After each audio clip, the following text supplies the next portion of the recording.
Assalamualaikum warahmatullahi wabarakatuh. Perkenalkan, nama saya Fitratul Mutiara Subah dari Prodi Pendidikan Agama Islam, kelas PAI, angkatan 2020. Alhamdulillah alamin wa bihi nasta'in wa ala umuri dunya waddin wa salatu wassalamu ala asyrafil anbiya wal mursalin sayyidina wa maulana Muhammadin amma ba'du.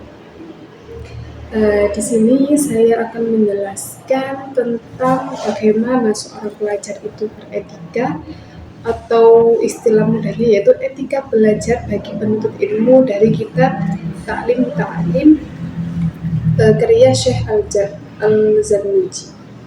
Langsung saja saya akan membacakan penjelasan dari pasal 6, 7, dan 8. Yang pertama yaitu pasal ke-6. Bismillahirrahmanirrahim. Qala al-musannifu rahimahullahu ta'ala wa nafa'ana bihi wa bi ulumihi wa amaddana bi asrarihi fid darain amin. Faslun ay hadha al-fasl. Hadha iki iku faslun suatu fasal fi bidayati sabqi wa qadrihi wa tartibihi. Ing dalam langkah awal ukuran dan tata cara belajar. Karena ustaduna ada suatu ustaduna guru kita semua rupanya Syekhul Islami Burhanuddin yukifu fi bidayati sabaki ala arbi'a wa kana yarwi fi dhalika hadisan wa yastadillu bihi wa yaqulu qala Rasulullah sallallahu alaihi wasallam ma min syai'in budi'a fi yawmil arbi'a ila waqad tam.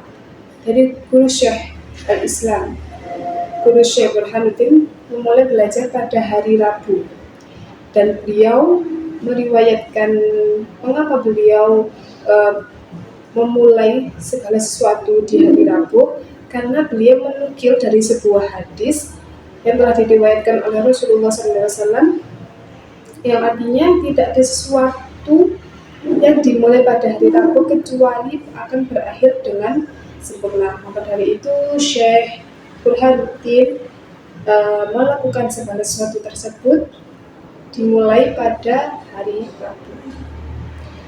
Wa hakadha kana yaf'alu Abu Hanifah wa kana yarwi hadzal haditsa an ustadi Asy-Syaikh Al-Imam Al-Ajari Qiwanuddin Ahmad bin Abdul Rashid. Wa sami'tu, dan saya mendengar mimman asiku bihi anna Syekh Aba Yusufan Al-Hamadani kana yukifu ala amalin min a'mali khairi ala yawmin arbi'a. Begitu juga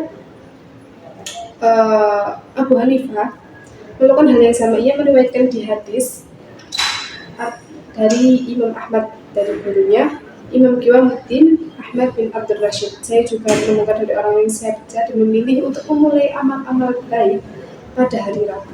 Nah, perlu digarisbawahi bahwa hal-hal baik yang dimulai pada hari Rabu, Abu Hanifah juga melaksanakan hal itu. Tidak hanya Syekh Burhanuddin saja, tapi Abu Hanifah juga memulai perbuatan baiknya pada hari Rabu. Sama saja diriwayatkan pada hadis Nabi bahwasanya sekarang siapa yang memulai pada hari melakukan atau memulai perbuatan baik pada hari Rabu, maka hal tersebut akan berakhir dengan sempurna. Wa hadza li anna yawm al-arbi'a yawmun khalqa fihi nur wa huwa yawm nahsin fi haqqil kufar fa yakunu mubarakan lil mu'minin. Hal ini disebabkan karena mengapa sih perbuatan hal-hal yang baik tersebut sebaiknya, alangkah baiknya dilakukan dimulai pada hari Rabu, karena Allah menciptakan sebuah cahaya, sebuah nur, dan sebuah kesialan atau naas bagi orang-orang kafir pada hari Rabu. Dan dengan demikian hari Rabu merupakan hari penuh berkah bagi orang-orang mukmin.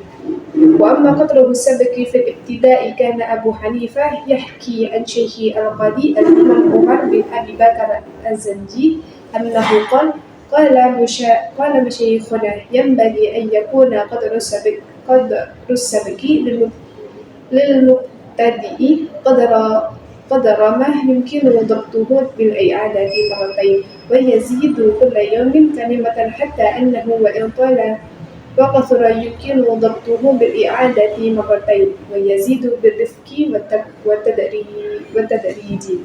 فأما إذا طال السبق في الابتداء واحتاج المتعلم إلى إعادة 10 مرات، فهو في الانتهاء أيضا يكون كذلك، لأنه يعتاد ذلك ولا يترك تلك العادة إلا بحد كثير. وقيل السبق حرف وتكرار الفعل. Adapun ukuran belajar pada tahap awal atau dasar, Abu Hanifah berpendapat bahwa sesuai didengarkan dari Syekh Umar bin Abu Bakar Az-Zanji bahwa guru-guru kami berpendapat sebaiknya ukuran pelajaran bagi tingkat dasar yaitu mengulanginya sampai 2 kali. Dia seperti contoh seorang guru menjelaskan sebuah pelajaran, alangkah baiknya kita sebagai seorang pelajar mengulangi hal tersebut hingga 2 kali. Saya mendengar dari guru saya, apabila kita sudah dibacakan kitab oleh seorang guru, maka alangkah baiknya kita mengulangi di rumah itu tidak hanya sampai 2 tapi 20 kali hingga sampai 20 kali pengulangan, agar pelajaran atau ilmu yang kita dapat bisa tersampaikan dengan baik, agar apa yang kita terima bisa diterima oleh otak kita dengan baik. Dan kemudian setiap hari ditambahkan kalimat demi kalimat sehingga pelajaran sudah banyak, ia bisa menguasainya ditambah tahap demi tahap. Adapun bila pada tahap awal sudah diberikan pelajaran yang panjang, di mana ia harus mengulangi 10 kali untuk bisa menguasai, maka sampai pelajaran terakhir akan tetap begitu, sehingga menjadi kebiasaan yang sulit dan tidak dapat ditinggalkan kecuali dengan usaha yang berat. Dikatakan pula bahwa pelajaran pada tahap awal adalah 1 huruf saja dan mengulanginya sebanyak 1000 kali. Nah, bayangkan, bahkan di sini di dalam kitab Al-Mu'allif mengatakan bahwa 1000 kali, 1 kalimat saja, 1 huruf saja harus alangkah baiknya diulangi dengan 1000 kali, karena hal itu akan membuat kita sebagai seorang pelajar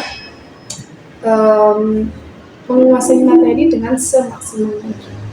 Hal itu tidak akan bisa dicapai tanpa adanya usaha yang berat, tanpa adanya tanpa adanya usaha yang sungguh-sungguh. Karena hakikatnya sesuatu tanpa perjuangan itu tidak akan ada rasanya, tidak akan ada nilainya. Wayam bagi dan seharusnya ayat tadi'a bisyai'in yakunu aqraba ila fahmihi, wa kana syekhu al-imam al-ustadz Syarafuddin al-Uqaini yaqulu rupana dawa as-sawabu indi fi hadha ma fa'alahu masyayikhuna fa innahum kanu yahtaruna indi fi hadha ma fa'alu yahtaruna lil mubtadi'i sifaratil mabsutati li'annahu aqrabu ila al-fahmi wa dhabti wa ab'adu min al-malalati wa aktsaru wuqu'an. Pada penjelasan ini dijelaskan bahwa sebaiknya memulai pelajaran itu dengan sesuatu yang mudah dipahami. Karena apa? Karena sesuatu yang jika dimulai memang sulit, maka suatu pelajaran yang susah itu tidak akan masuk ke dalam diri kita dengan mudah. Maka dari itu sebaiknya memulai pelajaran itu diawali dengan sesuatu yang mudah dipahami. Seperti contoh, fikih artinya paham, atau sholat yang seperti yang mudah diingat. Sholat merupakan kewajiban dari seorang muslim. Rukun iman, rukun Islam ada 5, rukun iman ada 6. Nah, hal itu diulang-ulang seperti penjelasan sebelumnya, bahwa diulang-ulang sampai 1000 kali. Imam Syarafuddin al-Uqaini berkata, yang benar itu menurutku adalah metode yang digunakan oleh para guru kita, yaitu mereka memilihkan bagi para pemula kitab-kitab yang ringkas. Nah, menurut Imam Syarafuddin Al-Uqaili, yang baik menurut beliau dalam masalah ini yaitu metode yang digunakan oleh guru-gurunya, yaitu memilihkan kitab-kitab yang pemula yang tipis-tipis, kitab-kitab yang ringkas, yang praktis. Karena mengapa memilih kitab yang ringkas, kitab yang praktis? Karena hal itu akan mudah dipahami oleh seorang murid, oleh seorang pelajar, dan tidak membosankan. Karena apa? Karena penjelasannya secara ringkas, secara rinci, secara jelas. Tidak hanya ringkas tapi tidak paham atau tidak jelas, tapi ringkas juga jelas. Dan hal yang diperlukan seperti fikih Safinatun Najah, itu kan kitab tipis, ringkas. Nah, itu adalah fikih bagi para pemula atau bagi para pelajar-pelajar yang pada umumnya masih di bawah 15 tahun gitu ya. Seperti fikih Safinatun Najah. Karena hal itu merupakan kitab-kitab yang sangat dibutuhkan, tetapi isinya tidak berjilid-jilid yang penjelasannya sangat panjang-panjang. Nah, itu akan membuat seorang pelajar yang pemula itu akan merasa bosan dan merasa jenuh.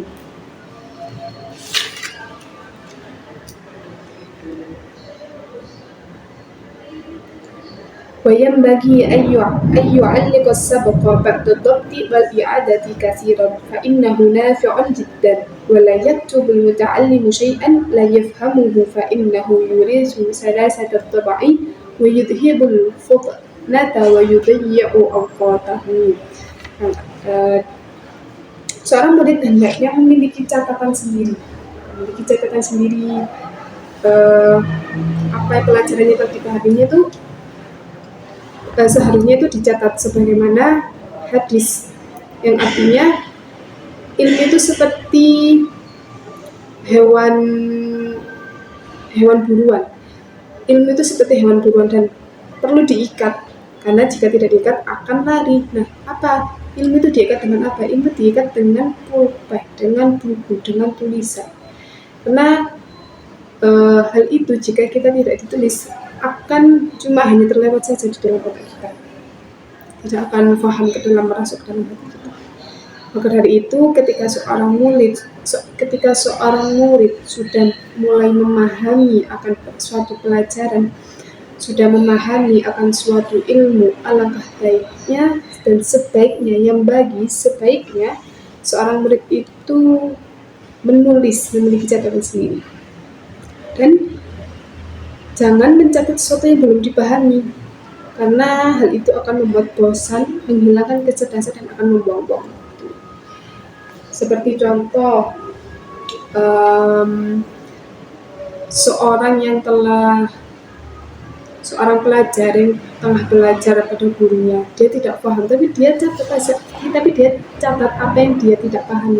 Nah, itu akan membuang-buang waktu dia, karena sebaiknya waktu yang dia gunakan untuk menulis sesuatu yang tidak paham itu bisa dilakukan dengan bertanya kepada gurunya. Bu, ini artinya apa ya? Bu, ini saya tidak paham, bisa diulangi. Nah, itu akan lebih bermanfaat waktunya, akan lebih tidak membosankan waktu pembelajaran tersebut. وينبغي أن يجتهد في الفهم من الأستاذ أو بالتأمل والتفكر وكثرة التكرار فإنه إذا قل السبق وكثر التكرار والتأمل يدرك يفهم كلا حفظ حرفين خير من سماع وقرين فهم حرفين خير من حفظ وقرين. Seorang murid hendaknya berusaha memahami pelajaran dari guru atau menganalisa atau menentukan atau sering mengulanginya. Nah, apabila seorang guru, seorang pendidik telah memberikan ilmu kepada muridnya, sebaiknya seorang murid itu berusaha keras memikirkan atau berusaha keras untuk memahami eh, pelajaran yang telah gurunya jelaskan. Misal seorang guru menjelaskan sebuah fikih toharo atau jinayah, tapi seorang pelajar ini dia itu tidak paham. Nah, seharusnya seorang itu tuh berusaha keras untuk memahami apa ya maksudnya dari ini, apa ya maksud dari jinayah, apa ya maksud dari toharo ini. Nah, berusaha menganalisa, memikirkan dan sering mengulanginya. Nah, kenapa? Karena apa? Karena dengan sering-sering mengulangi hal tersebut kan, pasti kita akan menghafal materi atau ilmu tersebut. Dikatakan bahwa menghafal 2 huruf saja lebih baik daripada menghafal 2 kalimat. Dan memahami 2 huruf saja lebih baik daripada menghafal 2 kalimat. Karena apa? Karena hal-hal yang sederhana dimulai dari yang rendah tapi dilakukan dengan istiqomah, maka hal itu akan membuat cepat masuk ke dalam kita akan cepat masuk dalam diri kita, dalam hati kita. Wa idza tahawana fil fahmi wa lam yajtahid marratan aw marrataini ya'tadu dzalik fala yafhamuhu al-kalam al-yasir.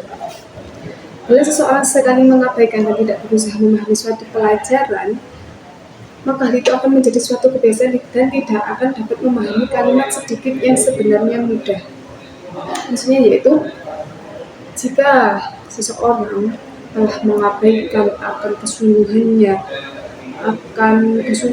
dalam memahami suatu ilmu, maka hal itu akan menjadi sebuah kebiasaan yang tidak akan ada gunanya dan tidak akan dapat memahami kalimat meskipun sedikit. Karena apa? Karena mulai dari awal dia tidak ada niatan dalam mencari ilmu, dia tidak ada niatan dalam berusaha, tidak ada niatan dalam berusaha untuk memahami akan suatu ilmu, maka hal itu akan menjadi sebuah kebiasaan dan tidak akan dapat memahami kalimat meskipun itu sedikit dia tidak akan paham. Karena apa? Karena ya dia sudah telah melakukan kebiasaan yang buruk, yaitu tidak berusaha untuk memahami akan suatu pelajaran. Dan hal itu akan berdampak pada pelajaran-pelajaran yang selanjutnya akan dipelajari.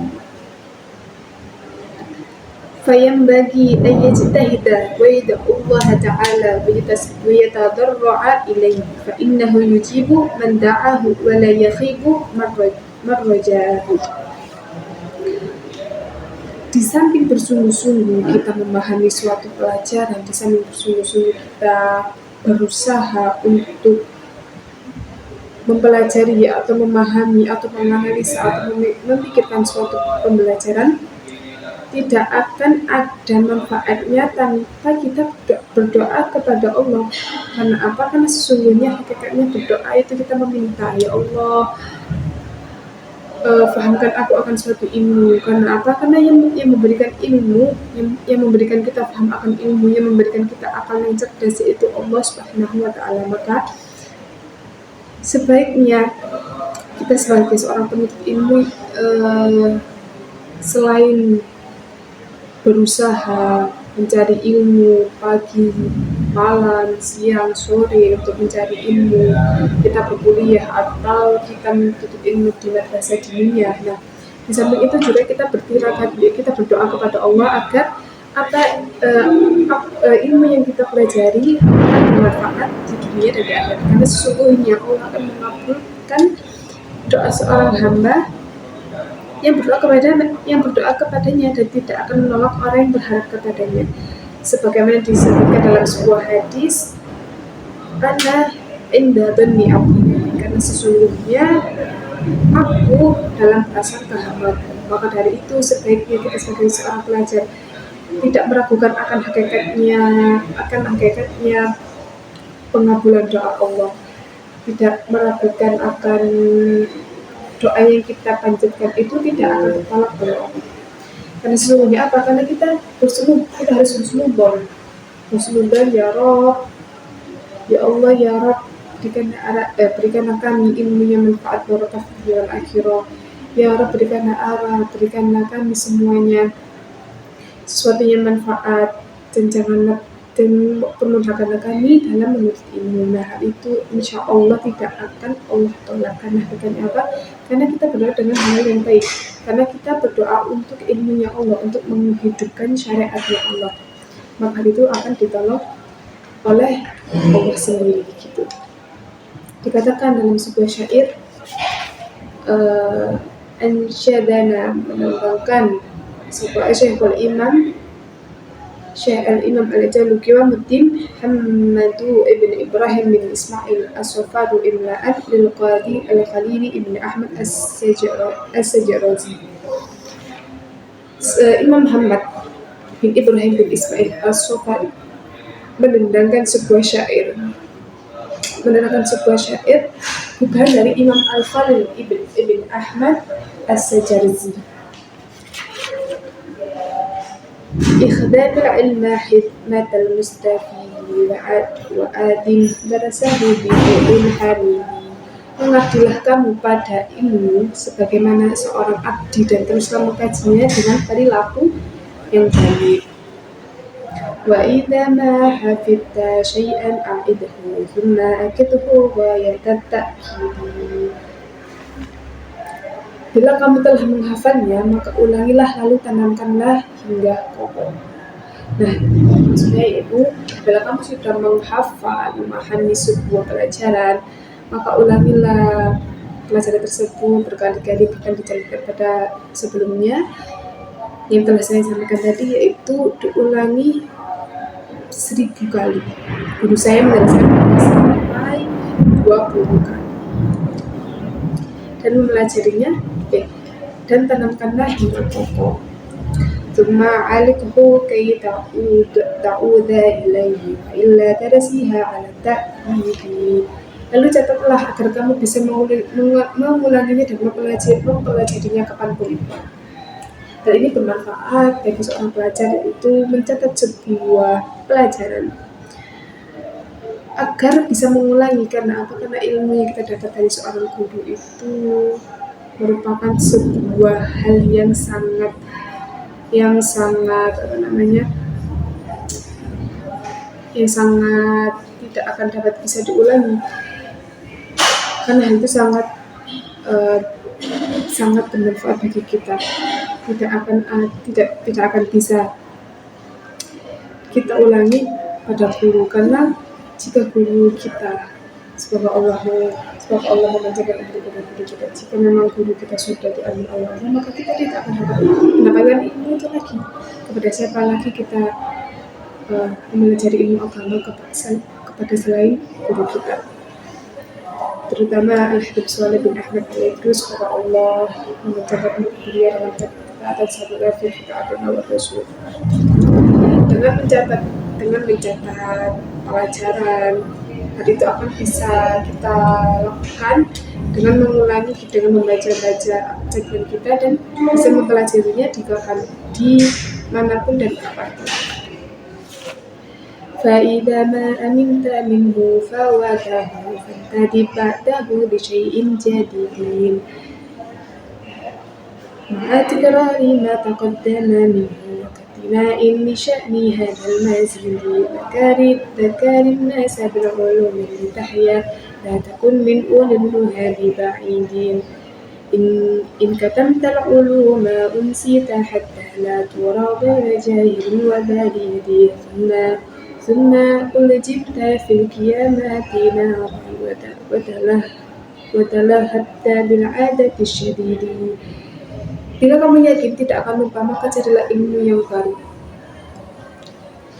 Hal ini bisa kita rasakan dalam diri kita sendiri, dan hanya diri kita sendiri yang bisa merasakan. Oh, aku sudah menghafal, aku yakin aku bisa hafal di luar kepala, maka aku harus mencari ilmu yang baru yang harus aku pelajari. Dengan tetap mengulangi ilmu yang telah dikuasai serta bersungguh-sungguh dengan ilmu yang menjadi tambahan. Diskusikanlah ilmu dengan orang lain agar ilmu tetap hidup, dan janganlah kau jauhi orang-orang yang berakal cerdas. Nah, setelah ilmu yang kita pelajari itu, kita diskusikan dengan orang lain, terutama kepada orang-orang yang lebih berilmu dari kita, orang-orang alim yang lebih mengetahui akan hal itu. Dan jangan jauhi orang-orang yang berakal cerdas, karena hal itu akan mengurangi transferan ilmu dari orang lain, karena kita menutup diri untuk menggapai sebuah ilmu. Walaupun dari talibil ilmi minal mudaqarati wal munadharati wal mutarahati, fayambagi an yakuna bil insafi wat ta'anni wa ta'ammuli wa yataharraza 'anil syawabi. Merupakan sebuah keharusan bagi seorang penuntut ilmu, bagi seorang pelajar, untuk mengingat kembali pelajaran, yaitu mudzakarah, berdiskusi, yaitu munadharah, dan memecahkan masalah, yaitu mutarahah. Hal ini sebaiknya dilakukan dengan pikiran yang tenang, dengan penuh kesadaran, dan tidak dengan keonaran. Fa innal munadharata wal mudzakarata musyawaratun wal musyawaratu innama takunu listikhrajis shawabi wa dzalika innama yahsulu bit ta'ammuli wa ta'anni wal insafi wa la yahsulu dzalika bil ghadabi wasyaghabi. Karena munadharah dan mudzakarah merupakan bentuk musyawarah dalam rangka untuk mencari kebenaran, dan tentu saja hal ini akan berhasil bila dilakukan dengan penuh kesadaran dan tidak dengan kericuhan atau kerusuhan, dan tidak akan berhasil bila disertai dengan emosi atau keonaran yang buruk. Nah, karena hakikatnya musyawarah itu untuk mencari sebuah kebenaran dengan cara berdiskusi, dengan cara bertukar pikiran. Hal itu tidak akan mencapai sebuah hasil apabila diskusi tersebut dilakukan dengan cara keonaran atau ingin mencari kemenangan, bukan kebenaran. فإن كانت نيته من المباحثة إلزام الخصم وقهره لا يحل ذلك وإنما يحل ذلك لإظهار الحق والتمويه والحليات لا تجوز فيها إلا إذا كان الخصم متعنتا لا طالبا للحق. Apabila tujuan dari diskusi adalah memaksa dan menjatuhkan lawan bicara, maka hal itu tidak dibenarkan. Diskusi dibenarkan hanya untuk mencari kebenaran. Berbicara berbelit tidak tentu arah dan mencari-cari alasan tidak dibenarkan dalam diskusi, kecuali lawan bicara hanya mencari kemenangan, tidak mencari kebenaran. Nah, apabila dalam sebuah musyawarah, apabila dalam sebuah diskusi ilmu, kita tidak mengetahui akan ilmu tersebut, kita itu bermusyawarah. Tapi jika musyawarah itu hanya memaksa dan menjatuhkan lawan bicara, maka hal itu tidak akan ada gunanya. Maka musyawarah itu akan terlaksana dengan sia-sia. Karena apa? Karena hakikatnya musyawarah itu untuk mencari sebuah kebenaran dalam suatu masalah, untuk mencari sebuah jalan keluar dalam suatu masalah. Tetapi jika diniatkan untuk menjatuhkan lawan atau untuk mencari kemenangan, maka hal itu akan sia-sia dan musyawarah tersebut tidak akan ada gunanya, karena satu sama lain hanya mencari sebuah kemenangan saja, bukan sebuah kebenaran. Gitu. Wa kana Muhammad ibn Yahya idza tawajjaha ilayhi al-ishkalu wa lam yahdurhu al-jawabu yaqulu lahu ma alzamtahu lazim wa ana fihi nadir wa fawqa kulli dhi ilmin alim. Muhammad bin Yahya bila dihadapkan pada suatu pertanyaan yang sulit dan belum menemukan jawaban, maka ia berkata, apa yang kamu tanyakan masih belum aku temukan jawabannya, dan akan aku cari, karena di atas orang berilmu masih ada orang yang lebih alim lagi. Oleh karena itu, tidak sepatutnya bagi seorang pelajar itu jika ditanya langsung menjawab tanpa memikirkan apa yang ia katakan. Bukan sebuah aib jika seorang itu ditanya dan menjawab tidak tahu. وفائدة المطارحة والمناظرة أقوى من فائدة مجرد تكرار لأن فيه تكرارا وزيادة، وقيل مطارحة ساعة خير من تكرار شهر. لكن إذا كان مع منصف سليم الطبع وإياك والمذاكرة مع متعنت غير مستقيم الطبع، فإن الطبيعة مسرفة والأخلاق متعدية والمجاورة مؤثرة. Yang artinya manfaat tukar pikiran dan diskusi lebih besar daripada sekedar mengulang pelajaran sendirian. Karena mengapa hal demikian lebih baik daripada mengulang pelajaran sendirian? Mengapa berdiskusi, mengapa bermusyawarah itu lebih baik daripada mengulang pelajaran dengan sendirian? Karena dalam bermusyawarah itu pasti ada yang namanya bertukar pikiran, yang namanya berpendapat, berargumen dan menyanggah, memberi saran. Itu pasti akan bermanfaat bagi kita yang dalam pembelajaran gitu. Dikatakan diskusi 1 jam lebih baik daripada mengulang 1 bulan. Tentu saja hal ini bila dilakukan dengan orang yang kesadaran dan bertabiat baik. Hindari diskusi dengan orang yang hanya mencari kemenangan dan bertabiat tidak baik, karena tabiat itu mudah mempengaruhi perilaku, mudah menular, dan pergaulan itu sangat berpengaruh. Dalam berdiskusi, hindari orang-orang yang hanya untuk mencari kemenangan. Karena apa? Karena hal itu akan menjadikan diskusi kita, musyawarah yang dilakukan itu akan sia-sia. Jika hal itu terjadi, maka sebaiknya kalian mundur saja, merasa paling bodoh saja, merasa paling tidak tahu, tapi akhirnya kalian tahu. Cuma ketika dihadapkan dengan orang yang hanya mencari kemenangan saja, maka hendaknya hal itu dihindari. Di dalam syair dikatakan وفي الشعر الذي ذكره خليل ابن أحمد فوائده كثيرة كلا العلم من شرطه لمن خدمه أن يجعل الناس كلهم خدمه. Artinya suatu keharusan bagi ilmu, siapa yang mengabdi kepadanya maka semua orang akan mengabdi kepada orang tersebut. وينبغي لطالب العلم أن يكون متعملا في جميع الأوقات في دقائق العلوم ويعتاد ذلك، فإنما يدرك الدقائق بالتأمل، ولهذا قيل تأمل تدرك. Nah, hendaknya bagi seorang pelajar itu menggunakan seluruh waktunya untuk merenungkan sebuah kedalaman ilmu dan membiasakan hal itu, karena kedalaman ilmu hanya akan didapat melalui perenungan secara mendalam. Dalam hal ini diungkapkan, renungkanlah kamu, maka kamu akan menemukan. Nah, maksudnya seorang pelajar itu hendaknya sebuah pelajaran yang sudah dipelajari oleh guru, maksudnya yang diberikan oleh guru, hendaknya itu direnungkan, apa sih maksud dari ilmu ini, apa sih manfaat dari ilmu ini, itu coba untuk direnungkan, maka kamu akan menemukan hakikatnya sebuah ilmu.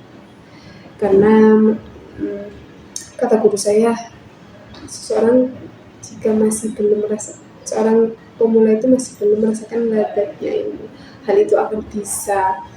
Seseorang akan bisa merasakan lezatnya ilmu jika diulangi secara terus-menerus, jika istiqomah dalam taklim dan mencari ilmu, dan dapat merenungkan apa yang ada dalam ilmu tersebut.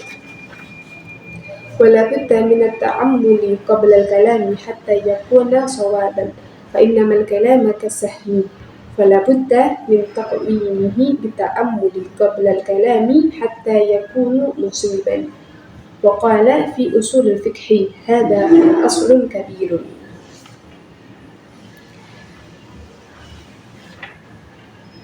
وهو أن يكون كلام الفقيه المناظر بتأمل كلا رأس العقل أن يكون الكلام بالتثبت والتأمل. Nah, artinya sebelum berbicara haruslah berpikir terlebih dahulu agar apa yang diucapkan benar. Dan dalam usul fiqh disebutkan bahwa memikirkan perkataan adalah suatu modal yang besar, artinya ucapan seorang ahli fikih yang handal tentu sudah dipikirkan dan direnungkan. Diungkapkan pula dasar utama akal adalah ucapan yang tepat dan telah direnungkan terlebih dahulu. Nah, maksudnya yaitu ketika seseorang ingin berbicara, konteksnya ini yaitu pelajar ya, dalam taklim yaitu konteksnya pelajar atau guru, ketika hendak berbicara sebaiknya itu dipikirkan terlebih dahulu. Ibarat anak panah itu, kita harus tahu tujuan dari anak panah itu, kita harus tahu titik dari tujuan kita, yaitu ketika anak panah sudah pas maka siap untuk dilontarkan, siap untuk dihunuskan. Nah, sebagaimana pembicaraan, sebaiknya kita pikirkan apa sih yang akan aku ucapkan ini, apakah benar yang aku ucapkan, apakah tepat sasaran yang aku ucapkan ini, apakah tepat. Dalam usul fiqh pun bahwa memikirkan perkataan adalah suatu modal yang sangat besar. Karena apa? Karena jika perkataan itu salah tempatnya, maka akan membuat seseorang itu menjadi merasa direndahkan jika berbicara dengan seseorang begitu. Bahkan dikatakan dasar utama akal adalah ucapan yang tepat dan dipikirkan terlebih dahulu. Dasar utama akal. Kenapa? Ketika kita berbicara kepada seorang yang mungkin, seperti contoh ada seorang anak yang melakukan kesalahan, tapi orang tua tersebut menasihatinya, tapi bukan di tempat yang sepi, tapi di khalayak ramai. Nah, hal itu akan membuat seorang anak menjadi merasa direndahkan, bahkan malu. Karena apa? Karena seorang orang tua ini niatnya benar, memang benar menasihati, tapi di depan halayak ramai, maka hal itu akan menjadikan seorang anak itu bukan malah merubah dirinya, tapi malah memberontak begitu ya, karena tidak tepat sasaran, tidak tepat bicaranya benar, tapi tidak tepat sasaran. Seharusnya bagi seorang orang tua yang memang ingin menasihati anaknya yang nakal seperti itu, maka diajak ke tempat yang sepi, dibicarakan dengan baik-baik, maka hal itu merupakan yang lebih baik daripada yang sebelumnya.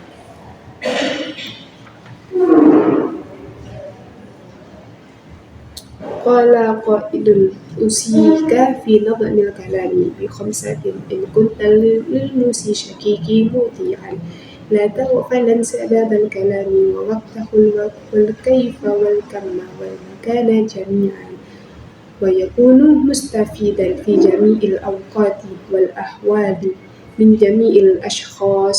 قال رسول الله صلى الله عليه وسلم dawuh sinten Rasulullah rupane dawuh al-hikmatu dhallatul mu'minin aynama wajadaha akhadaha wa qila khudh ma safa wa da' ma kadara. Seorang penyair menyatakan bahwa bila kamu mendengar dan mengikuti orang yang memberi nasihat, maka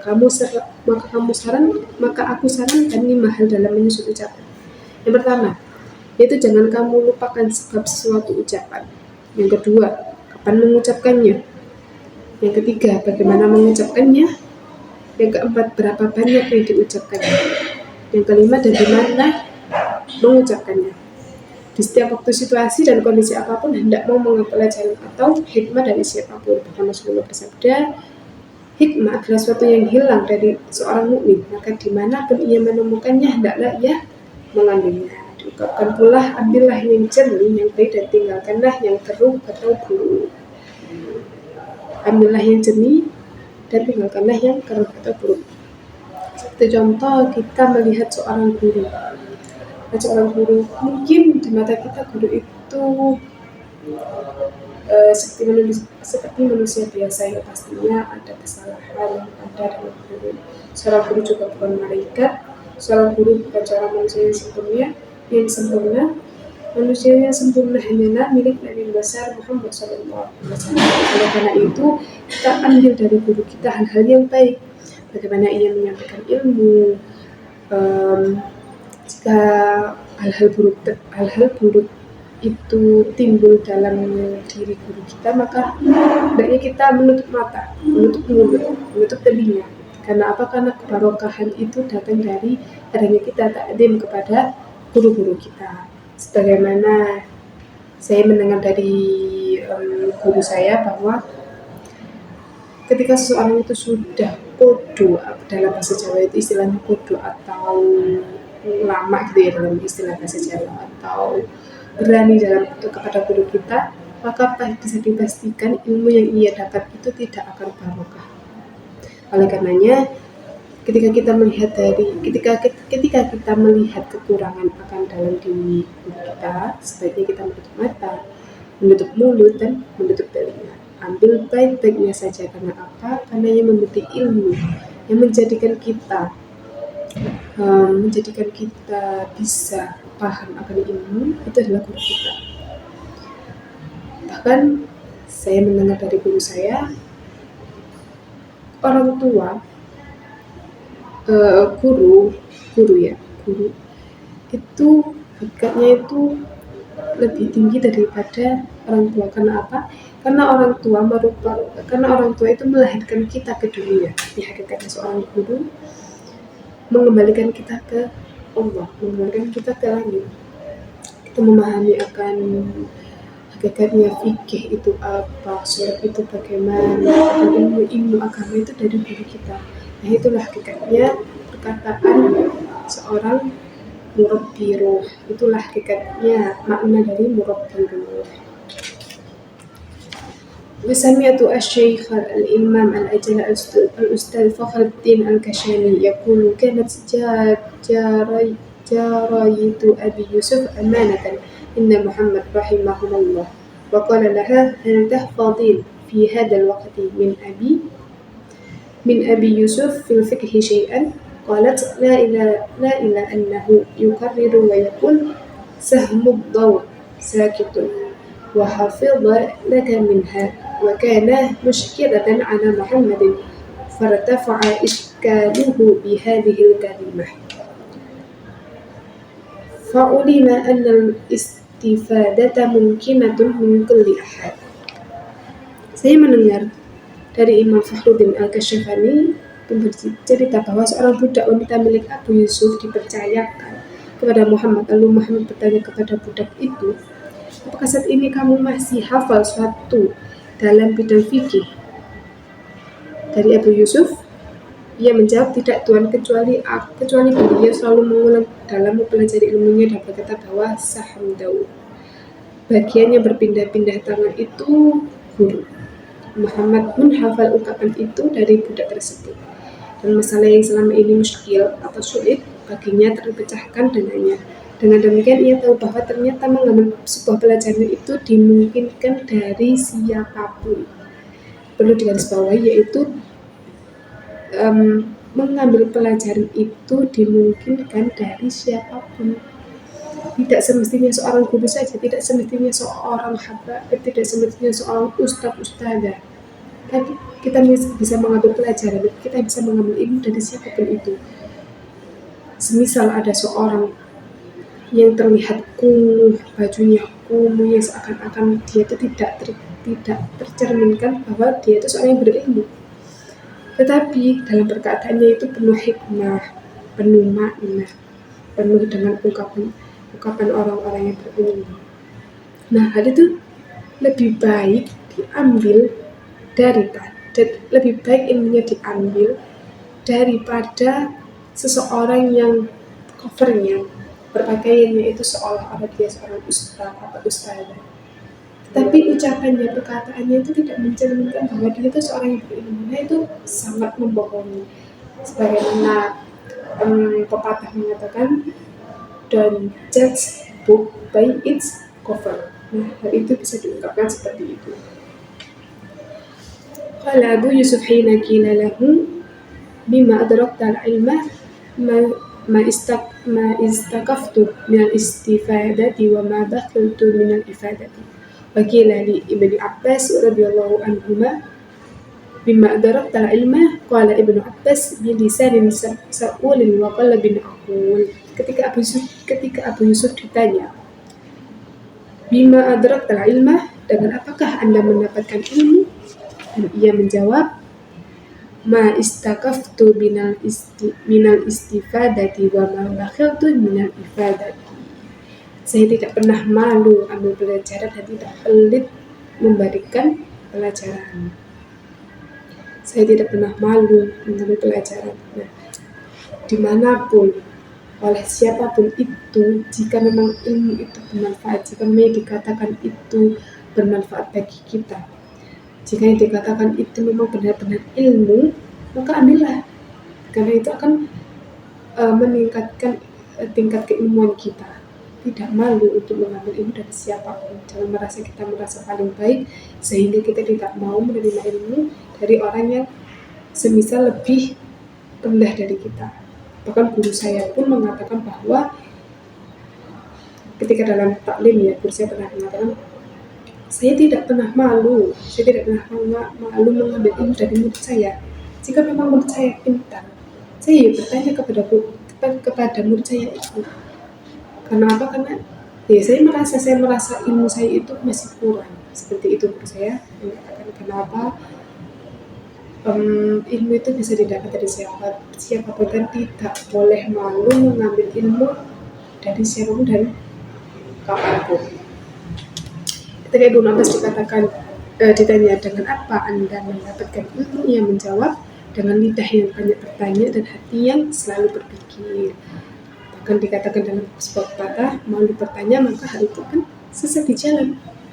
Maka dari itu, jika memang kita tidak tahu akan sebuah pembelajaran, maka hendaknya kita bertanya kepada guru kita, Bu, ini bagaimana ya kok saya tidak paham? Begitu. Innama summiya talibul ilmi ma taqulu li kasrati ma yaquluna fi zamanil awal ma taqulu fi hadhihi al-mas'alah. Pada masa-masa awal dahulu, pelajaran dijuluki dengan istilah matakul, apa pendapatmu? Sebab mereka hanya mengatakan ungkapan apa pendapatmu dalam hal ini. Wa innama tafaqqaha Abu Hanifah bi kathratil mutarahati wal mudaqarati fi dukkani hina kana bazzazan. فبهذا يعلم أن تحصيل العلم والفقه يجتمع مع الكسب. وكان أبو حفص الكبير يكتسب ويقرر العلوم. فإن كان لابد لطالب العلم من الكسب لنفقة عياله وغيره فليكتسب وليكرر ولا يكسب. Abu Hanifah bisa menguasai ilmu fikih karena ia banyak bertukar pikiran dan berdiskusi di tokonya saat ia masih menjadi pedagang kain. Dengan ini bisa disimpulkan bahwa menuntut ilmu dan fikih bisa dilakukan sambil bekerja mencari nafkah. Abu Hafsah yang hebat itu juga bekerja sambil menelaah ilmu-ilmunya. Jadi apabila seorang pelajar harus bekerja mencari nafkah untuk keluarga dan lainnya, maka ia harus bekerja dan mengulangi kembali pelajarannya serta jangan bermalas-malasan. Intinya begini teman-teman.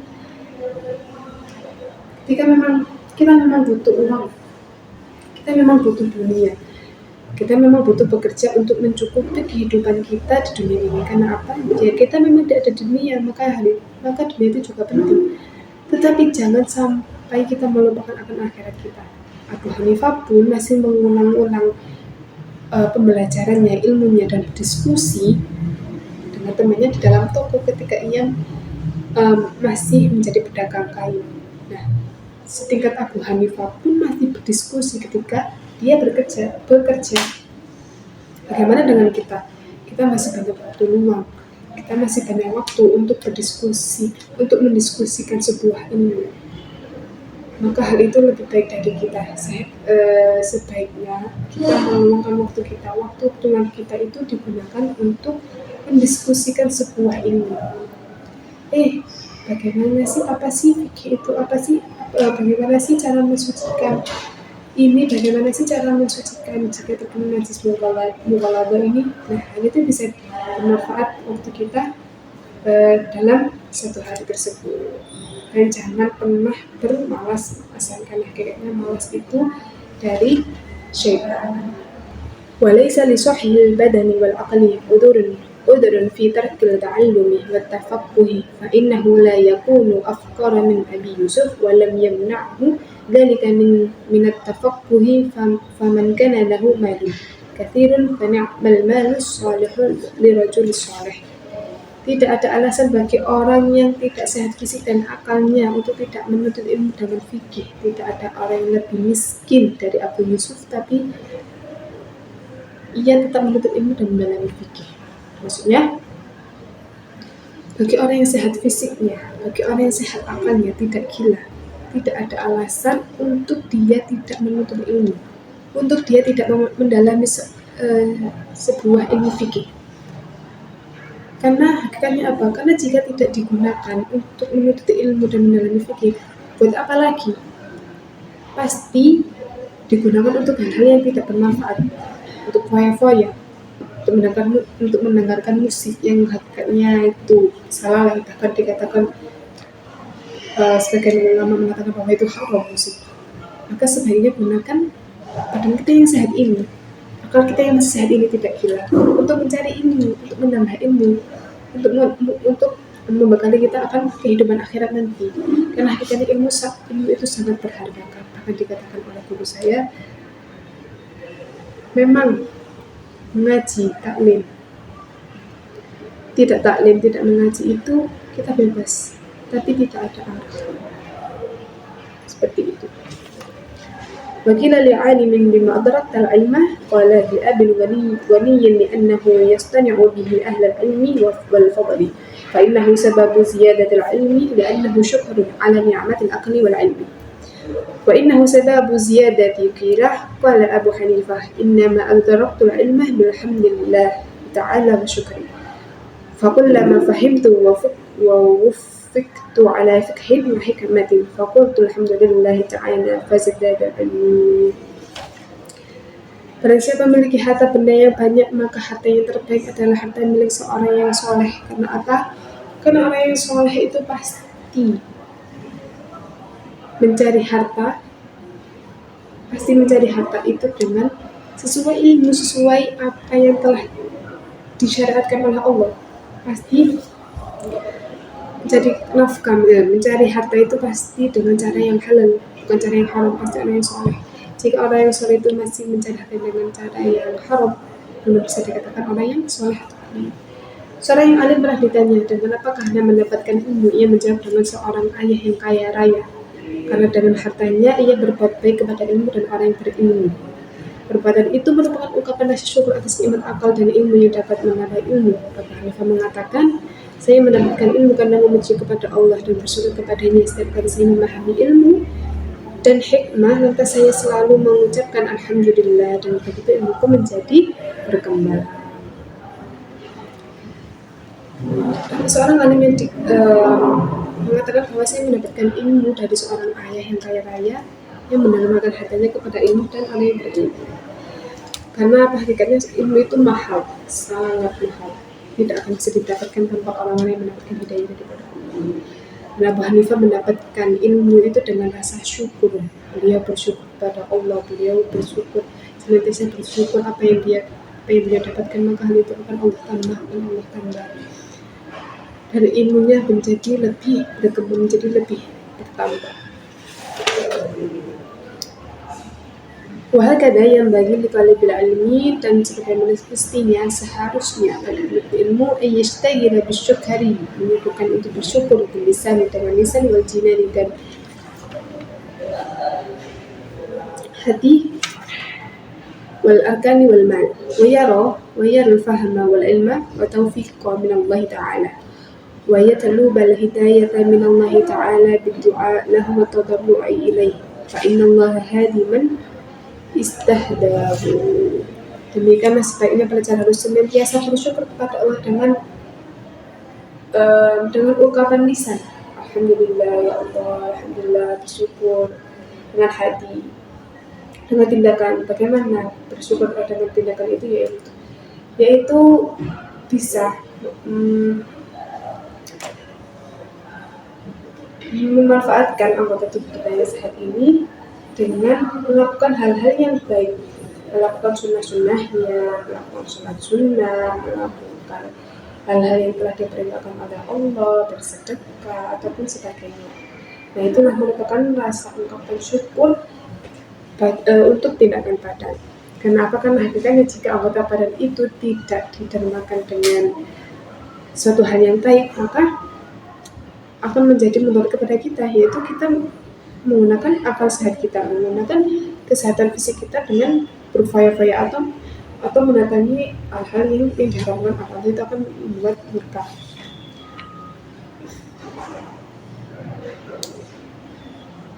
Serta berpandangan bahwa pemahaman, pengetahuan, dan pertolongan itu semuanya datang dari Allah. Ia juga harus memohon kepadanya. Sesungguhnya Allah senantiasa memberi petunjuk kepada orang yang meminta petunjuk kepadanya. Sebagai seorang pelajar, ya sebaiknya bisa untuk bersyukur, meminta pertolongan kepada Allah, karena hakikatnya pada saat kita berdoa kepada Allah, Allah akan mengabulkan doa-doanya. فأهل الحق وهم أهل السنة والجماعة طلاب الحق من الله تعالى الحق الهادي المبين العاصم وهدهم الله تعالى وعصمهم عن الضلالة وأهل الضلالة أجابوا برأيهم وعقلهم طلاب الحق من المخلوق العاجز وهو العقل لأن العقل لا يدرك جميع الأشياء كالبصر لا يبصر جميع الأشياء fakujibu wa'ajazu wadallu wa'adallu. Ahli kebenaran yaitu kalangan ahli sunnah wal jamaah senantiasa memohon jalan kebenaran kepada Allah dan yang maha hak, memberi petunjuk, yang menjelaskan dan yang melindungi, maka Allah pun akan memberi petunjuk kepada mereka dan melindungi mereka dari kesesatan. Sedangkan ahli kesesatan selalu membanggakan pendapat dan akalnya. Mereka mencari kebenaran dari akal yang tergolong makhluk lemah, karena akal tidak dapat menemukan hakikat segala sesuatu, seperti mata yang tidak dapat memandang segala sesuatu. Para ahli kesesatan itu terhalang dari kebenaran, lemah dan sesat, menyesatkan.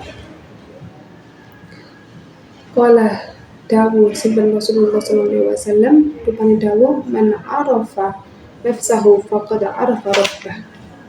فإذا عرف أجزاء نفسه عرف قدرات الله تعالى ولا يعتمد على نفسه وعقله بل يتوكل على الله تعالى ويطلب منه الحق ومن يتوكل على الله فهو حسبه ويهديه إلى صراط مستقيم.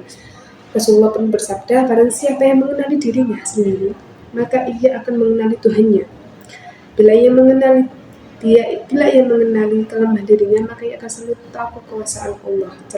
Jangan selalu mengandalkan diri dan akalnya saja, tetapi berserahlah kepada Allah dan memohon jalan kebenaran kepadanya. Barang siapa berserah diri kepada Allah, maka Allah akan jadikan dia, maka dia akan mencukupinya dan memberinya petunjuk ke jalan yang lurus. Pada itu kita sebagai seorang pelajar hendaknya untuk memahami dalam diri kita sendiri, karena hakikatnya yang mengenali diri kita sendiri yaitu hanya diri kita sendiri. Dalam mengetahui kelemahan kita sendiri, kelemahan kita itu di sini, maka akan bisa dipastikan bahwa kita pasti akan berubah menjadi lebih baik lagi.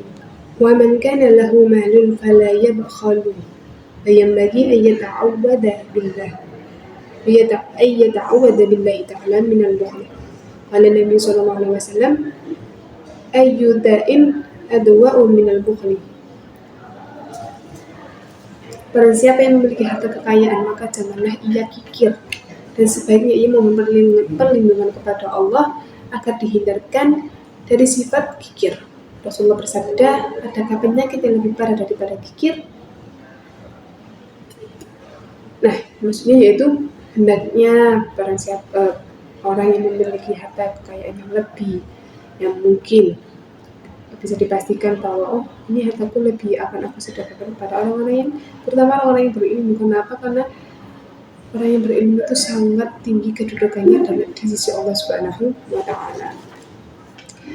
وكان أبو شيخ الإمام الأجلي شمس الأئمة الحلواني فقير يبيع الحلواء، وكان يؤتي الفقهاء من الحلواء ويقول ادعوا لي بني، فببركة جوده واعتقاده وشفقاته وتضرعه نال بنوه ما نال. Dikisahkan bahwa ayah Imam dari Al-Hulwani adalah seorang penjual manisan yang miskin. Ia sering memberikan manisan kepada para ahli fikir dan berkata, doakanlah anakku. Berkat kedermawan dan kasih sayang dan kerendahan hatinya, lantas anaknya dapat meraih apa yang dicita-citakannya.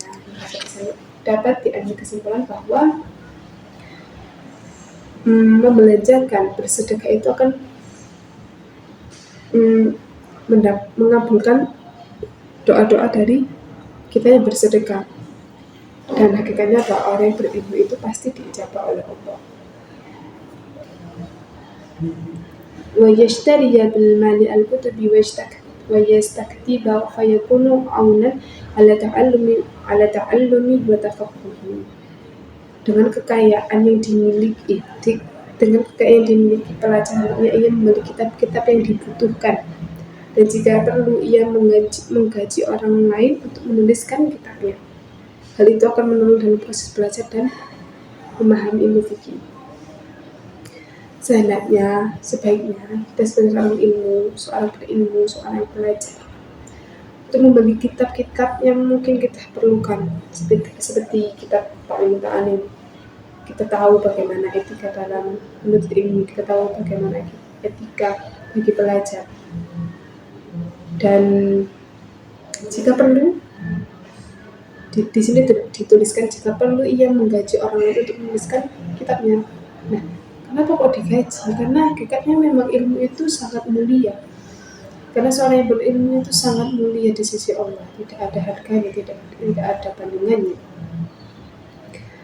Walaqad kana li Muhammad ibn Hasan malun katsirun hatta kana lahu 300 min al-wukala'i ala malihi wa anfaqahu kullahu fil 'ilmi wa lam yabqa lahu thawbun nafisun farahu Abu Yusuf fi thawbin khaliqin fa arsala ilayhi thiyaban nafisatan falam yaqbalha faqala ajil lakum wa ajil lana ولعله إنما لم يقبله وإن كان قبول الهدية سنة لما رأى في ذلك مذلة لنفسه. قال رسول الله صلى الله عليه وسلم ليس للمؤمن أن يذل نفسه. Muhammad bin Hasan adalah seorang yang kaya raya dengan harta yang melimpah, sehingga jumlah pembantunya mengurusnya sekitar 30 orang. Ia selalu mendermakan hartanya untuk keperluan ilmu pengetahuan sampai tidak tersisa sepotong pun kain yang bagus. Melihat hal ini, Abu Yusuf mengirimkan sepotong pakaian yang bagus kepadanya, tetapi ternyata ia tidak mau menerimanya, seraya mengatakan, dunia untukmu saja, biarkan akhirat saja untukmu. Barangkali penolakan itu dianggapnya dapat menurunkan harga dirinya, meskipun menerima hadiah itu hukumnya sunnah. Rasulullah bersabda, bagi seorang mukmin tidak diperbolehkan merendahkan dirinya sendiri. Wa hukiya anna fakhrul Islam al-arsabandiyah jama'a khusyurul watiqi al-mulaqata fi makanin khalin fa'akalah fara'athu jariyatun fa'akharabat bidhalika mullaha fattakhadha lahu da'watan fada'ahu ilayha falam yakbal lihada.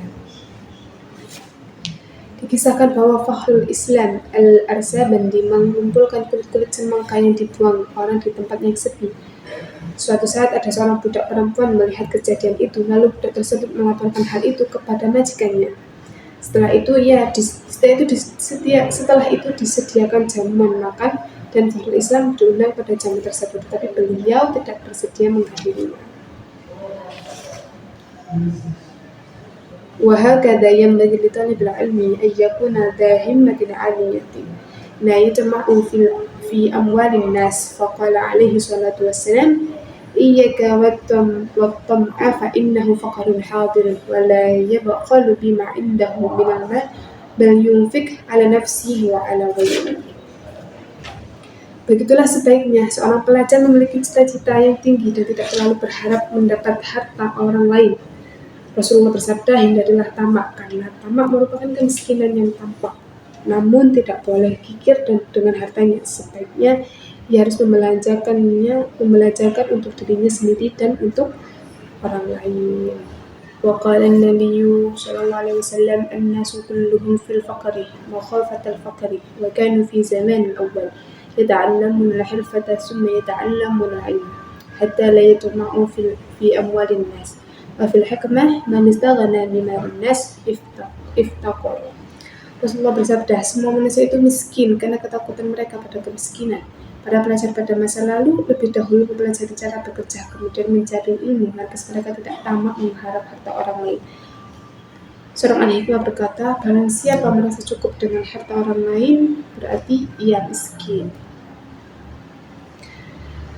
Dikatakan bahwa seorang pelajar itu pada zaman dahulu juga bekerja, juga mencari ilmu, dan dia tidak merasakan akan kecukupan dengan harta orang lain, karena jika hal itu dilakukan oleh sang pelajar maka berarti ia bisa dikatakan orang yang miskin. Wal alimu idza kana tama'an la yabqa lahu hurfatul ilmi wa la yaqulu bil hikmah. Wa li hadha kana yata'awwadu sahibus syar'i alaihi salam wa yaqulu a'udzu billahi min tama'in yudni ila taba'i. Apabila orang yang berilmu itu tamak, maka ia tidak dapat mendapatkan kehormatan ilmu dan tidak berkata kebenaran karena pemilihan syariat, yaitu Rasulullah berlindung dari sifat tamak dan bersabda, aku berlindung diri kepada Allah dari tamak yang mendapatkan aib. Karena sebaiknya bagi seorang pelajar itu menghindari sifat tamak atau rakus terhadap duniawi. Kenapa? Sejatinya hal itu akan menghilangkan keberkahan dari seorang yang menuntut ilmu, akan menghilangi keberkahan dalam ilmu tersebut. Karena hakikatnya dunia ini hanyalah tempat yang fana, dunia ini hanyalah tempat yang menipu, karena hakikatnya yang kekal itu adalah akhirat. Dan bagaimana kita mendapatkan akhirat, yaitu dengan ilmu. وينبغي ألا يرجو إلا من الله ولا يخاف إلا منه ويظهر ذلك بمجاوزة حد الشرع وعدمها فمن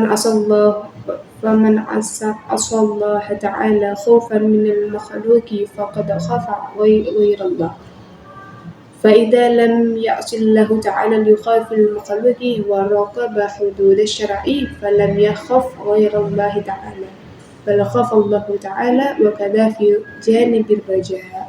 Sebaiknya pelajar itu tidak mengharapkan dan takut kecuali kepada Allah. Sikap itu akan tampak dengan adanya pelanggaran batas-batas syariat atau tidak.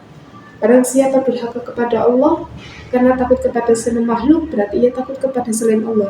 Bila ia tidak durhaka kepada Allah karena takut kepada manusia dan kita menjaga batas-batas syariat, maka ia belum dianggap takut kepada selain Allah. Ia masih dianggap takut kepada Allah.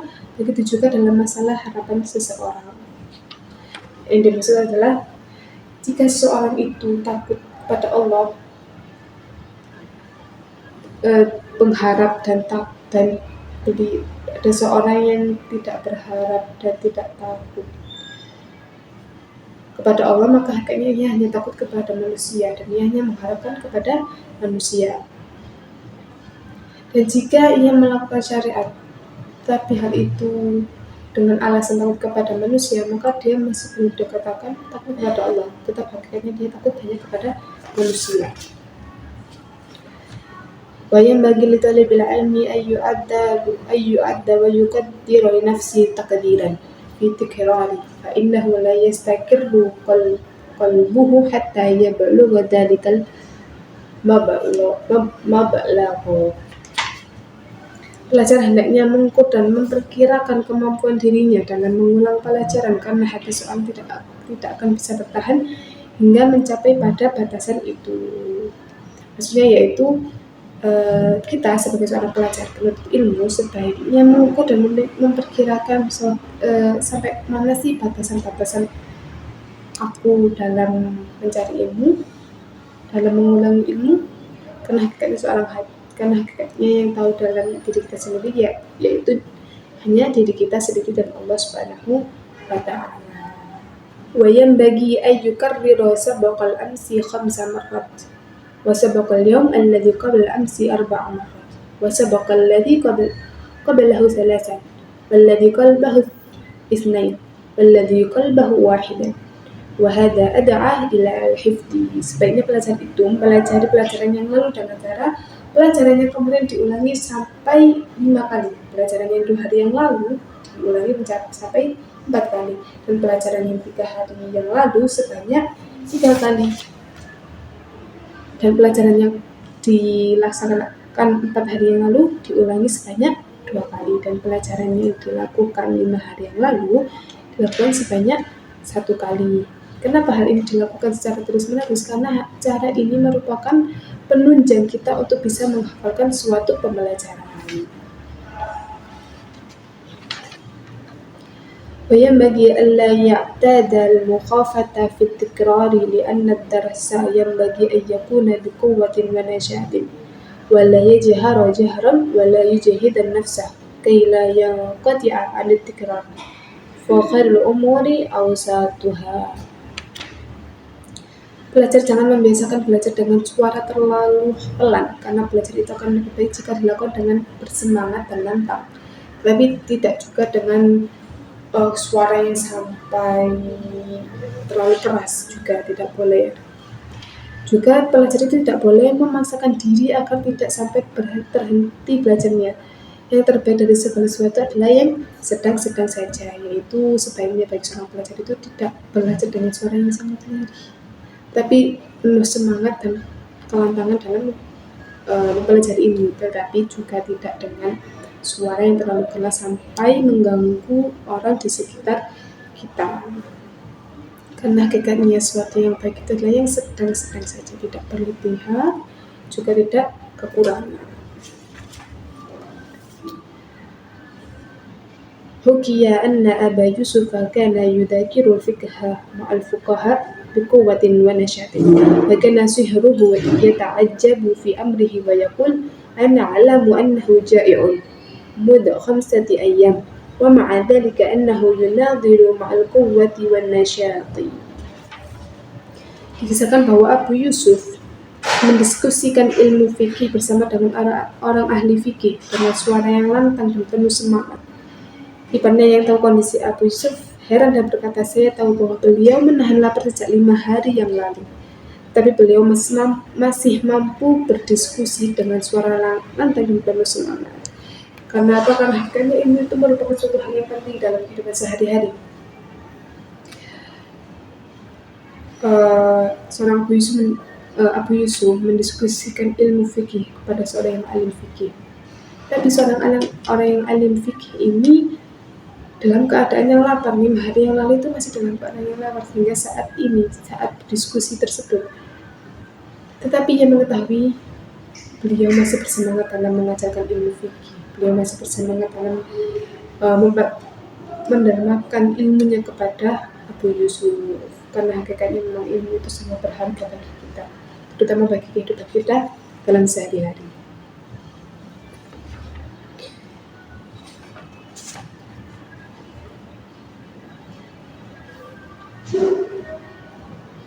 وينبغي ألا يكون لطالب العلم فترة وتحير فإنها آفة. وكان أستاذنا شيخ الإسلام برهان الدين يقول إنما غلبت على شركائي بأني لم يقع لي الفترة والاضطراب في التحصيل. وكان يحكى عن شيخ الإسلام الأسبيجاني أنه وقع في تحصيله وتعلمه فترة 12 سنة بانقلاب الملك، وخرج مع شريكه في المناظرة ولم يترك المناظرة، وكان يجلسان في المناظرة كل يوم ولم يترك الجلوس للمناظرة 12 سنة، فصار شريكه شيخ الإسلام للشافعيين وهو كان شافعيا. Pelajar tidak perlu gelisah dan bingung karena hal itu merugikan. Syekh Burhanuddin mengatakan, saya bisa mengungguli teman-temanku karena tidak pernah ada kegelisahan dan kebingungan dalam diri saya ketika meraih kegelisahan dan dalam meraih sesuatu. Dikisahkan pula bahwa Syekhul Islam Al-Asbijabi mengalami kebingungan dalam mencari ilmu selama 12 tahun karena adanya pergantian kekuasaan. Untuk mengatasinya, dia keluar dari kampung halamannya bersama seorang temannya untuk berdiskusi. Mereka duduk berdua dalam diskusi setiap hari selama 12 tahun. Pada akhirnya temannya tersebut menjadi tokoh di kalangan ulama yang bermadhab Syafi'i. Oleh karena itu, sebaiknya bagi seorang pelajar itu menghilangi rasa kegelisahan dan kegundahan atau kebingungan dalam dirinya karena untuk meraih sesuatu, karena hal itu akan mencegah seseorang dalam mencari ilmu.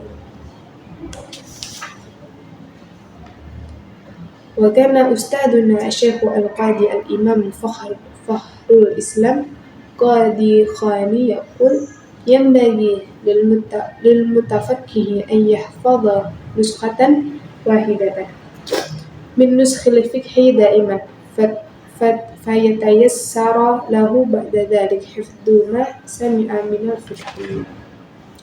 Guru kita Qadi Khan berpendapat sebaiknya orang yang sedang mendalami fikih menghafalkan salah satu kitab fikih di luar kepala. Dengan demikian sesudah itu ia akan mudah menghafalkan yang baru yang ia dengarkan. Sebaiknya bagi seorang pelajar atau ilmu dalam mendalami fikih hendaknya ia menghafalkan satu kitab yang ringkas saja, tapi dihafalkan di luar kepala. Dengan demikian sesudah itu ia akan bisa mudah menghafalkan kitab-kitab yang lain yang akan dipelajarinya. Kemudian kita masuk pada fasal ke-7, yaitu bertawakal. Faslun hada faslun hada utawi ini iku suatu fasal fit tawakkul ing dalam bertawakal. Tsumma la budda bil ilmi min at-tawakkul fi talibil ilmi wa la yahtamu li amri rizqi wa la yashtagilu qalbuhu bidzalika. Rawa Abu Hanifah rahimahullahu alaihi an Abdullah ibn al-Hasan Zubaidi sahib Rasulullah sallallahu alaihi wasallam rupanya dawuh man tafaqqaha fid dinillahi kafahullahu hammuhu wa razaqahu min haitsu la yahtasib. Adalah suatu keharusan bagi pelajar untuk bertawakal, berserah diri kepada Allah dalam menuntut ilmu. Ia tidak perlu merasa susah dalam rezeki dan hatinya jangan selalu disibukkan dengan urusan tersebut. Abu Hanifah meriwayatkan dari Abdullah bin Hasan Az-Zubaidi, seorang sahabat Rasulullah, barang siapa yang mendalami agama Allah, maka Allah akan mencukupi kebutuhannya dan memberinya rezeki dari arah yang tidak terduga. Nah, maksudnya seorang pelajar itu tidak perlu merasakan, tidak perlu memikirkan akan duniawi, yaitu selalu bertawakal, berserah diri kepada Allah. Dan hakikatnya dalam sebuah hadis dikatakan bahwa orang yang senantiasa menjaga agamanya Allah, mendalami agamanya Allah, maka Allah akan memberikan rezeki dari arah yang tidak disangka-sangka. Fa inna man syaghala qalbuhu birizqi minal quti wal kiswati falamma yatafarragu li tahsini makarimil akhlaq wa ma'alimil umur kilah da'il makarima la tarhal li bughayatiha wa qa'ud fa innaka antat ta'imul kasim. Yang artinya sesungguhnya orang yang hatinya penuh diliputi dengan urusan rezeki, baik makanan maupun pakaian, maka kecil kemungkinan ia sempat meraih akhlak yang mulia dan ilmu pengetahuan tentang segala sesuatu. Ada ungkapan, tinggalkanlah kemuliaan dan janganlah kamu pergi untuk meraihnya, duduklah saja, niscaya kamu akan mendapat makanan dan berpakaian. Qala rajulun li Mansuril Halaji awsini faqala hiya nafsuka illam tashtagilha syagalatka fayanbaghi likulli ahadin أن يشغل نفسه بأعمال الخير حتى لا تشتغل نفسه بهواها. Ada seorang laki-laki berkata kepada Mansur al-Hallaj, berilah aku wasiat atau nasihat bila kamu tidak dapat. Terus beliau menjawab, wasiatku adalah hawa nafsumu. Bila kamu tidak dapat menundukkannya, maka ia akan menundukkanmu. Maka setiap orang sebaiknya menyibukkan dirinya dengan amal-amal kebaikan, sehingga ia sama sekali tidak tersibukkan oleh hawa nafsunya. Bahkan dikatakan oleh Rasulullah SAW, kalau tidak salah, ketika perang Badar, perang yang sangat dahsyat, ada seorang sahabatnya menanyakan kepada Rasulullah, adakah perang yang lebih hebat dari ini wahai Rasulullah? Dan Rasulullah menjawab, ada, yaitu perang dengan hawa nafsu kita sendiri. Itulah yang hakikatnya perang yang sesungguhnya, karena hawa nafsu itu sangat dahsyat sekali di budayanya. ولا يهتم العاقل للأمر الدنيا لأن الهم والحزن لا يرد مصيبة ولا ينفع بل يضر القلب والعقل والبدن ويخل بأعمال الخير ويهتم لأمر الآخرة. Orang yang berakal tidak akan gundah memikirkan urusan dunia, karena kegundahan dan kesedihan tidak akan dapat menghindarkan musibah dan tidak akan memberikan manfaat. Sebaliknya, justru ia akan membahayakan hati, akal, dan fisik, serta akan menodai amal kebaikan. Yang perlu mendapat perhatian adalah urusan akhirat, karena hal itu akan memberikan manfaat.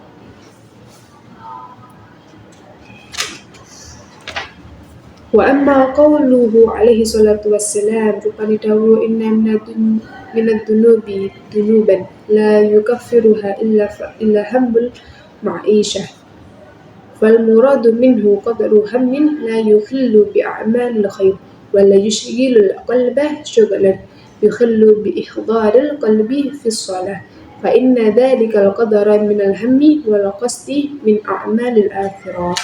Adapun sabda Rasulullah SAW bahwasanya dari sekian banyak dosa ada sebuah dosa yang tidak dapat meleburnya kecuali keprihatinan mata pencaharian. Yang dimaksud dengan prihatin adalah sebatas tidak menodai amal-amal kebaikan dan hati tidak diliputi urusan mata pencaharian sehingga mengganggu konsentrasi dan kekhusyuan hati saat sholat. Karena batas-batas perhatian dan tujuan di atas justru menjadi amal akhirat.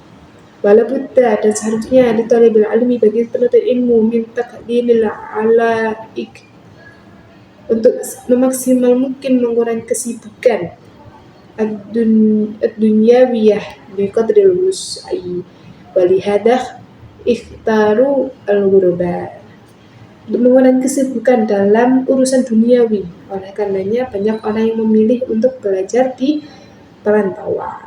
Oleh karena itu, karena hakikatnya dunia itu adalah tipu daya, karena sesungguhnya dunia itu tempat tipu daya setan agar manusia itu terjerumus akan kesibukan dunia, karena memang dunia itu hanyalah tipu daya, karena hakikatnya kehidupannya kekal itu hanya di akhirat. Wala budda li talibil ilmi min tahammulil masyaqqati wan nasabi fi safari ta'allumi kama qala Musa alaihi salatu wassalam fi safari ta'allumi wa lam yuqal anhu dhalika fi ghairihi min al-asfar. لقد لقينا من سفرنا هذا نصبا ليعلم أن سفر العلم لا يخلو عن النصب لأن طلب العلم أمر عظيم وهو أفضل من الغزوات عند أكثر العلماء والأجر على قدر التعب والنسب. Belajar itu harus sanggup menanggung segala kesulitan dan keprihatinan saat merantau mencari ilmu. Sebagaimana pernah diucapkan oleh Nabi Musa alaihi salatu wassalam tentang berpergian mencari ilmu. Aku benar-benar menemui kesulitan dalam kepergianku ini. Ucapan ini tidak benar terdengar darinya dalam masalah lain. Selain berpergian mencari ilmu, hal ini pernah lepas dari kesulitan karena menurut beberapa ulama mencari ilmu memang sesuatu yang agung dan lebih agung daripada perang. Suatu pahala atau hasil disesuaikan dengan tingkat kesulitan dan kesusahannya. Seorang itu akan menjadi orang yang alim, orang yang berilmu, orang yang faqih dalam bidangnya tergantung seberapa berjuangnya ia dalam menuntut ilmu. فمن صبر على ذلك وجد لذة العلم تفوق سائر لذات الدنيا ولهذا كان محمد بن الحسن إذا سهر الليالي إن حل له مشكلة يقول أين أبناء الملوك من هذه اللذات.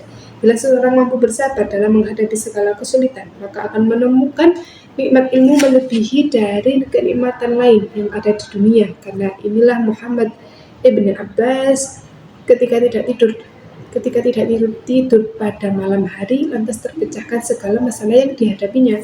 Ia berkata, di mana arti kenikmatan menjadi putra seorang raja bila dibandingkan dengan apa yang aku alami sekarang ini, yaitu terpecahkan semua segala masalah yang dihadapinya dengan tidak tidur pada malam hari.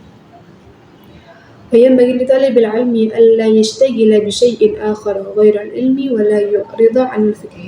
قال محمد رحمه الله تعالى إن صناعتنا هذه من المهد إلى اللحد فمن أراد أن يترك علمنا هذا ساعة فليتركه ساعة. Seorang ahli fikih Ibrahim Ibn Jarrah menjenguk Abu Yusuf. Hendaknya pelajar tidak memanfaatkan waktu dengan sesuatu pun kecuali hanya untuk ilmu. Imam Muhammad berkata, apa yang telah kami lakukan ini adalah sejak dari buayan hingga liang lahat. Maka barang siapa meninggalkan ilmu kami ini sesaat saja, maka dia akan tertinggal sepanjang hidupnya. Itulah hakikatnya sebuah ilmu yang sangat berharga dalam kehidupan kita. ودخل فقيه وهو إبراهيم ابن الجراح على أبي يوسف يعوده في موته وهو يجوده بنفسه فقال أبو يوسف له رمي الجمار راكبا أفضل أم راجلا فلم يعرف الجواب فأجاب بنفسه وهو أن الرمي ماشيا أحب في الأولين وهكذا ينبغي لفقيه أن يشتغل به في جميع أوقاته وحينئذ يجد لذة عظيمة. Seorang ahli fikih Ibrahim Ibn Jarrah menjenguk Abu Yusuf ketika sakit menjelang wafatnya. Abu Yusuf bertanya kepadanya, lebih utama mana antara melempar jumroh dengan berkendara atau berjalan kaki? Ahli fikih itu tidak menemukan jawabannya. Lalu Abu Yusuf menjawab pertanyaannya sendiri. Sesungguhnya melempar jumroh dengan jalan kaki itu adalah lebih disukai para generasi pendahulu. Memang sudah selayaknya sebagai ahli fikih seharusnya seluruh waktunya disebutkan untuk masalah fikih. Pada saat itulah ia menemukan kelezatan yang sangat luhur.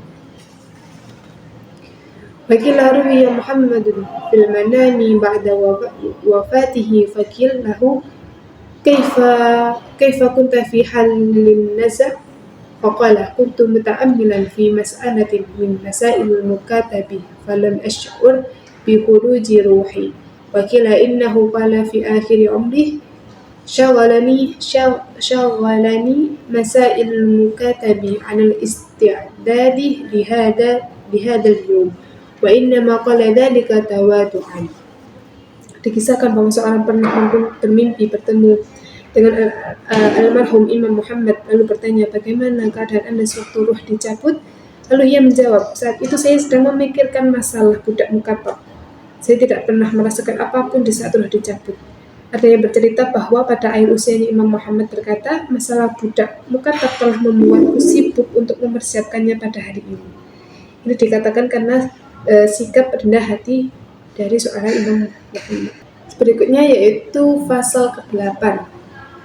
Bismillahirrahmanirrahim. Faslun hadza utawiki iku faslun suatu fasal fi waqti tahsili dalam masa waktu mencapai ilmu.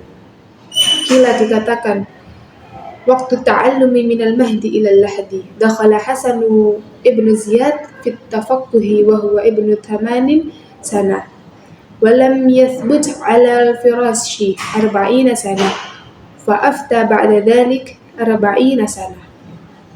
Dikatakan bahwa masa belajar itu mulai dari buayan hingga liang lahat.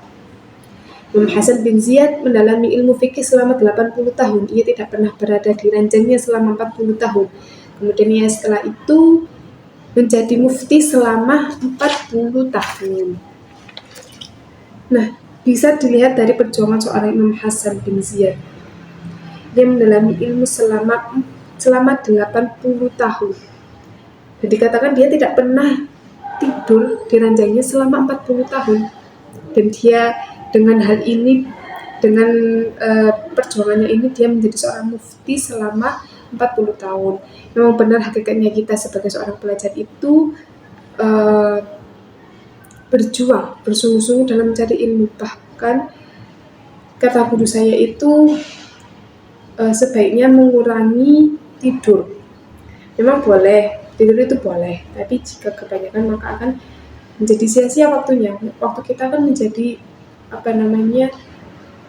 terbuang dengan sia-sia. Bisa kita gunakan waktu tidur itu untuk mencari ilmu, untuk menggapai ilmunya Allah, untuk memperdalam ilmu fikih, yaitu ilmunya Allah. Wa afdalul awqati, dan paling baiknya dari beberapa waktu, syarafus sababi wa waktu sahari wa bainal isya'ain wa yanbaghi an yastaghriqa jami'a awqatihi fa idza malla an ilmin yashtaghilu bi ilmin akhar. Wa kana Ibnu Abbas radhiyallahu anhu idza malla min al-kalami yaqul hatu diwana syu'ara. Masa terbaik untuk belajar adalah masa muda, saat menjelang subuh dan antara maghrib sampai isya. Yang terbaik adalah menghabiskan waktu untuk belajar. Apabila merasa jenuh menghadapi satu ilmu yang dipelajari, maka beralihlah pada ilmu yang lain. Ibnu Abbas ketika jenuh mempelajari ilmu kalam tauhid, ia berkata, cobalah pelajari karya sastra para penyair. Nah, dikatakan dalam bait ini, dalam paragraf ini, yaitu masa-masa terbaik kita untuk mencari ilmu, untuk memperdalam ilmu agama, yaitu pada waktu masa muda. Karena hakikatnya masa-masa muda ini masa yang sangat tepat, sangat jernih untuk memikirkan segala sesuatu, untuk mengalami sesuatu, untuk memikirkan sesuatu, terutama untuk mencari ilmu. Dan waktunya yaitu menjelang subuh, antara maghrib sampai isya. Dan paling afdalnya lagi yaitu menghabiskan seluruh waktu kita untuk belajar. Dan jika kita merasa jenuh akan satu pelajaran, maka beralihlah ke pelajaran yang lain yang membuat kita lebih tenang. Dan jika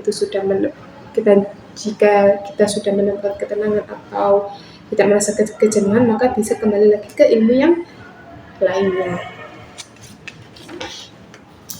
Fakana Muhammad, dan ada sebuah Muhammad ibn Hasan la yanamu, tidak tidur al-laila, wa kana yad'u indahu dafatir, wa kana idza malla min naw'in yanzuru fi naw'in akhar, wa kana yad'u indahu al-ma' wa yuzilu nawmahu bil ma', wa kana yaqulu annahu min al-hararati fala budda min daf'ihi bil ma'il barid. Lain lagi dengan Muhammad ibn Hasan, ia tidak pernah tidur semalam suntuk kecuali selalu ditemani oleh buku-bukunya. Apabila ia jenuh mempelajari satu ilmu, lantas ia beralih pada ilmu yang lain. Ia selalu meletakkan air untuk mengusir rasa kantuk. Ia berpendapat tidur itu dari unsur panas api. Untuk menolaknya harus memakai air yang dingin. Nah, dalam penjelasan ini yaitu Muhammad ibn Abbas tidak tidur semalam suntuk kecuali ditemani dengan buku-bukunya. Hal itu dikarenakan karena beliau mempelajari ilmu. Beliau membaca-baca buku untuk mendalami ilmu agamanya Allah. Dan ketika ia jenuh dalam mempelajari satu ilmu, beliau beralih ke ilmu yang lain. Beliau membuka buku yang lain. Ketika beliau merasa jenuh dalam membaca satu buku, maka beliau beralih ke buku yang lain. Dan selalu meletakkan air untuk mengusir rasa kantuk. Kalau pada zaman sekarang itu bisa dilakukan dengan cara cuci muka atau mandi, karena hakikatnya ia berpendapat bahwa kantuk itu berasal dari unsur panas api. Maka untuk memadamkannya, untuk menolaknya harus memakai dengan air yang dingin. Alhamdulillahirabbil alamin, begitulah sedikit penjelasan dari kami tentang etika bagi penuntut ilmu dalam kitab Ta'lim Muta'alim pada pasal 6, yaitu langkah awal ukuran dan tata cara belajar, pasal 7 bertawakal, dan pasal 8 dalam masa mencapai ilmu. Semoga apa yang sedikit ini bisa bermanfaat bagi antum semua, dan mohon maaf apabila ada perkataan dari kami serta perbuatan yang kurang berkenan, mohon dimaafkan. Dan apabila dari penjelasan kami tata bahasa Arab kami, pembacaan bahasa Arab kami yang kurang benar, mohon dimaafkan, dan kami sangat menerima pendapat atau koreksi dari antum semuanya. Sekian dari kami. Wassalamualaikum warahmatullahi wabarakatuh.